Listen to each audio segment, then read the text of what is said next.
X-ray diffraction or XRD. This is the XRD machine. The sample is placed in the center of the machine and illuminated by a beam of X-rays. The X-ray tube and the detector moves in a synchronized motion. Signals coming from the sample is recorded in the graph. Features show the related atomic count and structure of the sample. Here is an example of wide-angle powder XRD pattern of zirconium oxide material.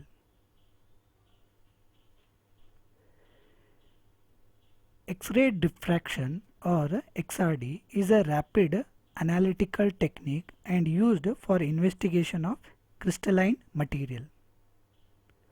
All crystalline materials have one thing in common. Their components, which are atom, ions or molecules, are arranged in a pattern. So you can see they are in a repetitive pattern. But non-crystalline materials are not in a repetitive pattern.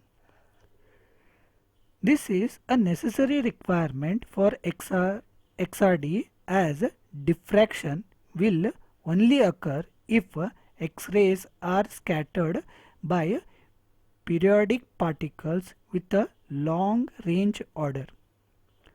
So you can see the X-ray falling on a crystalline material getting diffracted by an angle 2 theta. Principles. The scattered X-ray from the sample interfere with each other either constructively or destructively. This means that the detector can read out signals only at an angle where constructive interference occurs. Constructive interference means the X-rays are going to interfere in the planes. If there is a constructive interference, then amplification of these X-ray will happen. If they are not having constructive interference, they are not going to have any amplification. This is shown schematically here.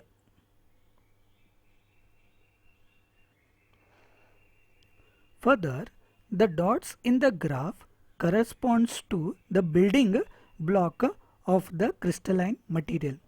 Due to the crystalline nature, the atoms are arranged periodically. The incident X-ray beam is scattered at a different planes of material. These are the planes of the material. The resulting diffracted X-ray therefore have a different optical path to travel.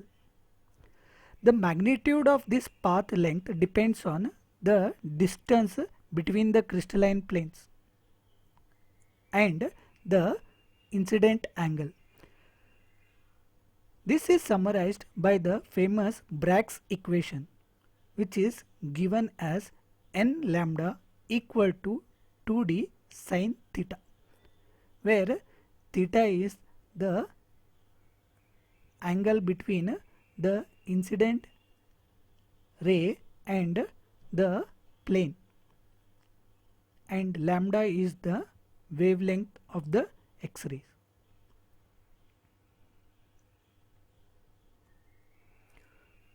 Working. X-ray diffraction is based on constructive interference, as I have told you, between monochromatic X-rays and the crystalline sample. These X-rays are generated by a cathode ray tube filtered to produce monochromatic radiation. These are collimated to concentrate and directed towards the sample or a specimen.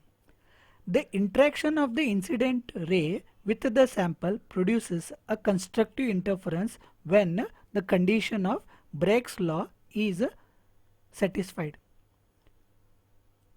When the geometry of incident X-ray impinging the sample satisfies Brake's equation, constructive interference occurs and peak intensity occurs.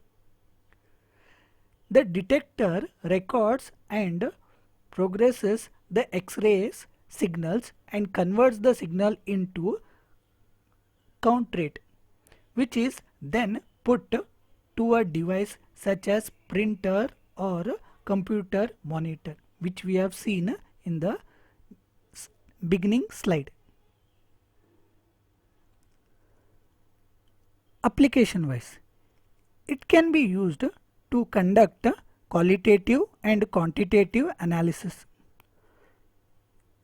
and to identify crystalline phase and orientation.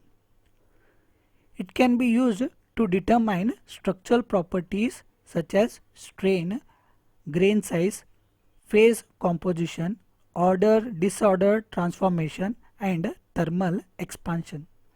It can be used to measure thickness of thin films. Limitation.